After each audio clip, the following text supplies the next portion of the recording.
Thank you for not giving it away, Marta. Very briefly about our name, because we talked about crisis. We need a crisis to transform. So Krisos is a bit of a combination of a few concepts. One is the crisis that you need in order to develop. You need a bit of an incentive. Sos, which is gold in Greek, because we believe from the crisis we can transform that into gold, like good alchemists that we are. And also the chrysalida, which is the cocoon where the metamorphosis occurs. And that is precisely what we are doing. We are metamorphosing companies and realizing a new economy. And I think you all agree that the way we work is broken. We've been beating to death the topic. In fact, there's a slide that I saw that was very similar to mine. I think it was Colin, where we're saying people suffer, organizations suffer, and in turn, society and the planet suffer. So the way we are organizing is not serving us in any way, right? And we have good news for you. We can do it differently, okay? What we do at Krisos is we buy companies, we transform them, and I'm going to tell you a little bit about what that transformation entails. And then we bring sustainability to them.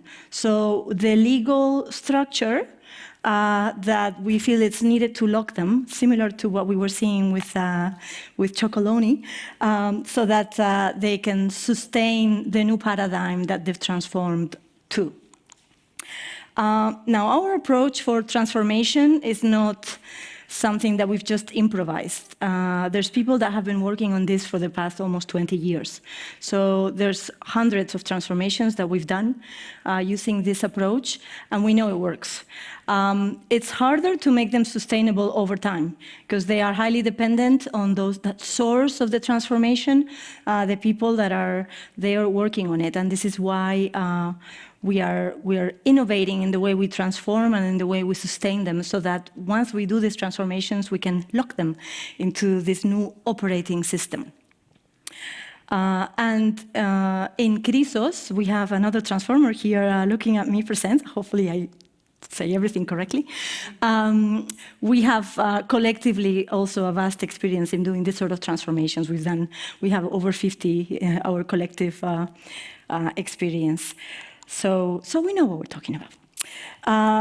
And why are we successful at doing this? And I'd say that the reason why we are successful at doing transformations is because we believe in the values that we profess. So we walk the talk, and we are very clear on what sort of actions we expect to be coherent with the values that we profess. So let's talk a little bit about the values. First is transparency and trust. In fact, transparency builds trust. And when we say transparency, we mean transparency all the way. We talk about salary transparency, economical transparency, strategy, even meetings. People can access any of the meeting minutes and any of our governance forums. It's a very important foundation for having trust, and trust is very important for a culture to flourish. We also believe strongly on freedom and responsibility. We believe that every person should be free, and when you grant that freedom, shouldn't say we grant because we are born free, but when we respect the freedom of people in our organizations, we know that the responsibility comes along. We don't wait for responsibility to say you can be free. We give the freedom, and the responsibility comes. This means that in all the transformations that we do, we introduce self-managed teams. We also introduce and train people on a new way of deciding, where we integrate. We call it integrative decision-making. It's not consensus, but it's collaborative. So it has, in my opinion, the best of the both worlds, robust decisions that are also agile enough. We don't control people because we trust them. Okay? We do measure everything, but we don't control people. Firing, hiring, feedback, all of that is done in a 360 manner by the colleagues. It's not done top-down. And we walk the talk in the sense that we only buy a business and we only start a transformation if at least 80% of the people in the organization have voted yes to it. So we take enough time to explain it, to share it with them. They vote. And only if 80% vote yes, we do it. We know that if it's less than 80%, these transformations are so profound that there will be too much resistance and we will fail. And if we don't ask them before, we will also fail because we are not walking the talk. Now, personal development is the key for sustainability.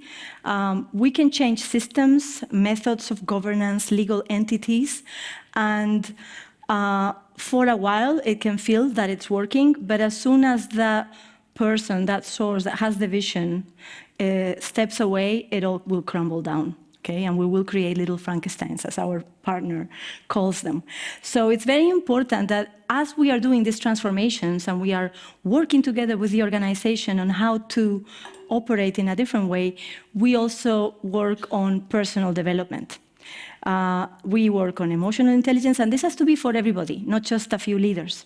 So personal development training, like emotional intelligence, conflict resolution, because we now need to own our conflicts. We cannot go to mom and dad, our parents, who were our bosses, to help us resolve those. So we really also help on this transition from parent-child to adult, and this feels different for who were the parents and who were the children. So there's different training also that you would offer to those different groups. But in the end, what we want is adult-to-adult conversations, emotional intelligence. We train people on mediating conflict and resolving conflict, and we offer coaching and promote coaching for everybody who wants it.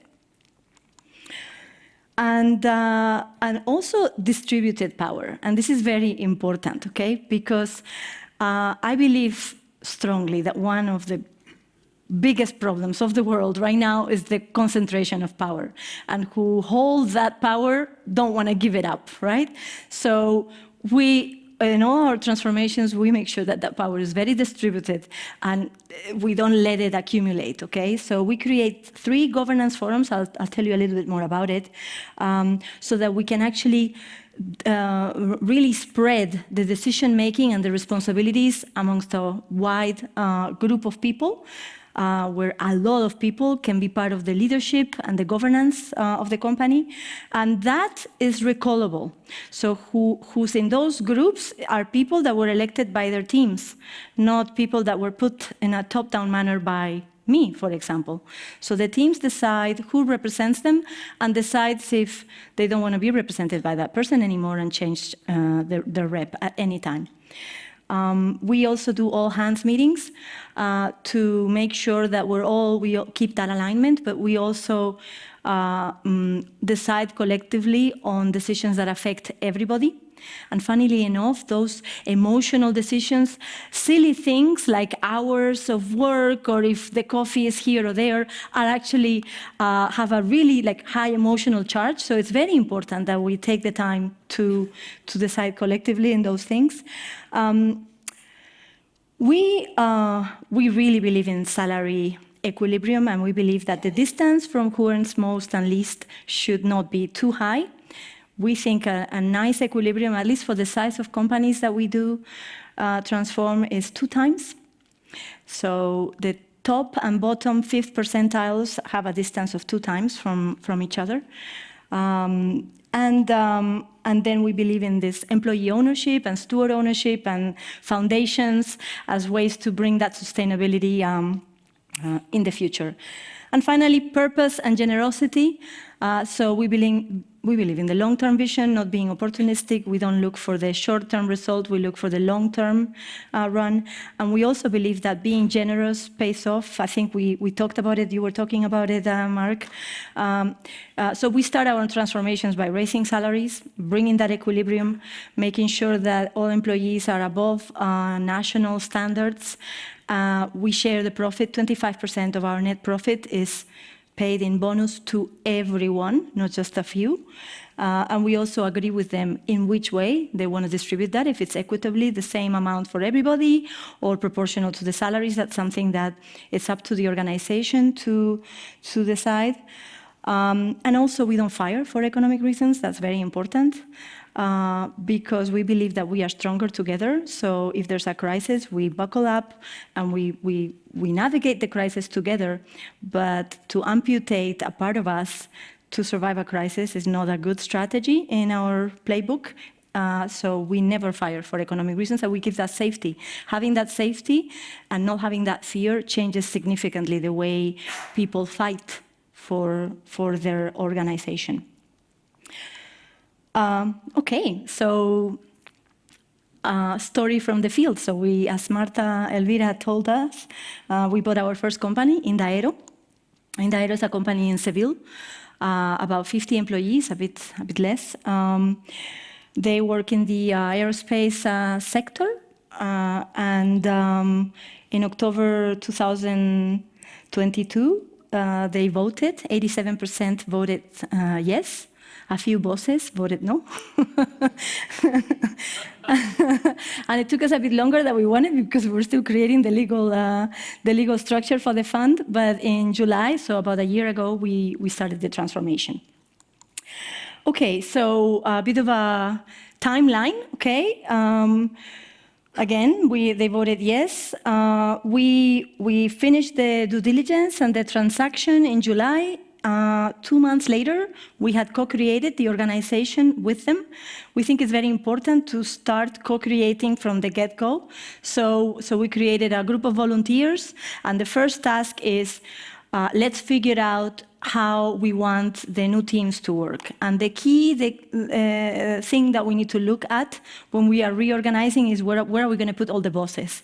It's the main problem that we need to solve in a way that we take the most advantage. I mean, these are the people that know most the company, so they bring a lot of value to the company. And they're going through a very tough moment, a duel, right? A loss.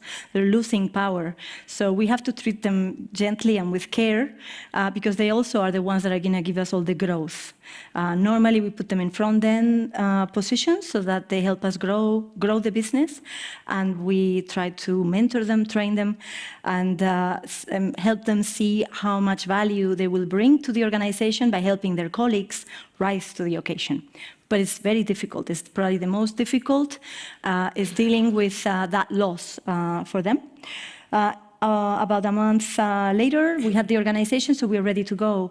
We create our self-managed teams, our governance structure, and then we have one of the governing bodies decide what the salary equilibrium is going to look like. So it took us about 2 months to figure out what the salary structure. We co-created the criteria for agreeing the different bands, family bands. How do you go from one level to another? What are the things that are important for us, both from an experience perspective, but also people skills perspective, let's say, or aptitudes, motivations, spirit. And then we performed a collective calibration where colleagues calibrated colleagues. The whole process, it's very important that that process is well thought out, and it was thought out but co-created with them. So it was a process bespoke for them, so that about in December, we were able to roll out the new salaries, which meant a 27% increase in the whole salary base. And then shortly after, we did our first collaborative budget, which was basically to put together our budget for 2024, which we are now surpassing. So we are doing better than budget at the moment. So just to give you a few numbers, thank you, Marta Elvira, for not spoiling, but our EBITDA was 540K. This is a small company, 2 million in revenues, and we are expected to be at 3.2 after just 1 year. EBITDA in percent of revenues is going to stay the same. However, because we are going to give 25% of the bonus to the employees, our EBITDA is actually going to be less. It's going to be 740. But we're very pleased with this transformation because, as you see, we are able to not only create better jobs for people, but we're also able to financially give extremely good results. And why don't we play a little video, and then I'll tell you a little bit more about what we've done, okay? I don't know if we can hear it. The sound is off. Sounds off. Maybe we can play from the start. There we go. Las personas dejan las empresas no por tema de dinero, sino porque están quemados, porque no aguantan el trato que le dan los superiores. Me siento bastante libre y lo que más me gusta es que se te escucha. Que lo bueno o lo malo que le pasa a la empresa se decide entre todos.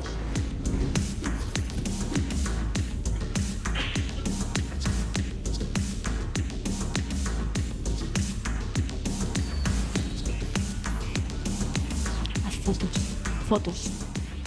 Estamos viendo una transformación desde hace 9 meses, que la empresa fue adquirida por el grupo Krisos. En los últimos meses pues estamos haciendo cambios en cuanto a la forma de relacionarnos, a la forma de tomar decisiones.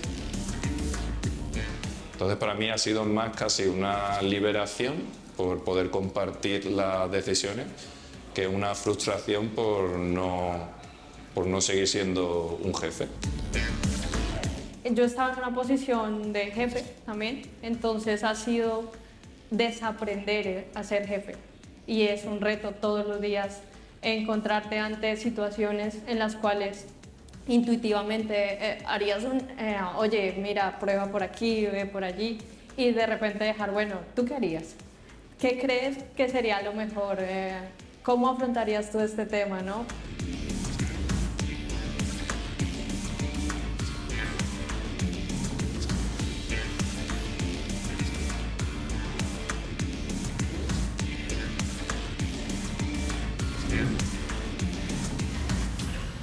Ganar responsabilidad en toma de decisiones de la empresa, la verdad es que te hace sentir contento y que sientes que aprovechas el tiempo y realizado.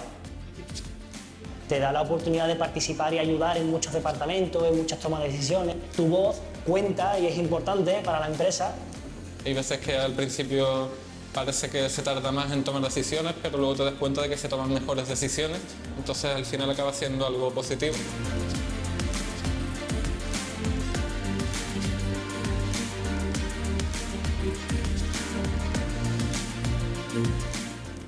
Es duro, ¿no? Porque es otra forma de ver lo que es el ambiente laboral, en el que priorizas también las opiniones de toda la compañía, ¿no? Y a mí, personalmente, me ha permitido crecer mucho porque yo soy ingeniera y a mí me gusta mucho pues, conocer todos los procesos, las tecnologías, y a mí me gusta mucho también el tema de comunicarme con la gente y me han permitido entrar también en el área de desarrollo de negocio.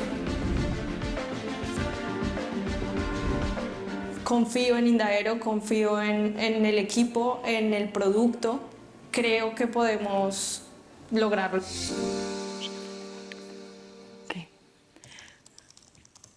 Okay, I'm being told that I've taken up all the time, so I can take you through more detail of this in the workshop.